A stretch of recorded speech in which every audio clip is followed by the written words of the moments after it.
সবচেয়ে ভারী জিনিসটা কি জানো? লোহার ওজন আছে, পাথরের ওজন আছে, একটা পাহাড়েরও ওজন আছে। কিন্তু পৃথিবীর সবচেয়ে ভারী জিনিস হয়তো এমন কিছু যার কোনো ওজনই নেই।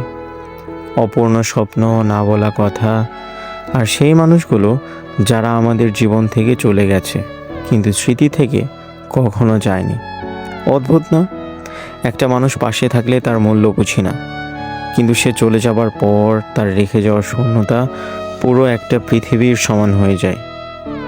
আমরা সবাই একটা অদৃশ্য ব্যাগ কাঁধে নিয়ে হাঁটি, বাইরে থেকে কেউ সেটা দেখতে পায় না, কিন্তু সেই ব্যাগের ভেতর জমে থাকে হাজারটা ব্যর্থতা, শতটা অপমান, কিছু ভাঙা বিশ্বাস, আর কিছু স্বপ্ন যেগুলোকে আমরা নিজের হাতেই কবর দিয়েছি।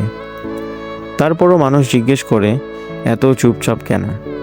কিভাবে বোঝাই? সব নীরবতার ভাষা শব্দে বলা যায় না। কিছু কান্না চোখে আসে না, কিছু যুদ্ধ মানুষের ভেতরেই শেষ হয়ে যায়। তবু আমরা বেঁচে থাকি, হাসি, ছবি তুলি, স্ট্যাটাস দেই, কারণ পৃথিবী শক্ত মানুষকে ভালোবাসে। কিন্তু খুব কম মানুষই জানতে চায় সেই শক্ত মানুষটা একা থাকলে কতবার ভেঙে পড়ে। হয়তো জীবন মানে কখনো সব প্রশ্নের উত্তর পাওয়া নয়, হয়তো জীবন মানে ভেঙে যাওয়ার পরও পরের সকালটায় আবার উঠে দাঁড়ানো।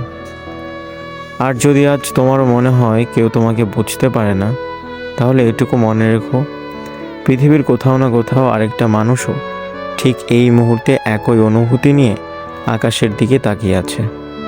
হয়তো তোমরা একে অপরকে কখনো চিনবে না, কিন্তু একই আকাশের নিচে একই নীরবতা ভাগ করে নেবে।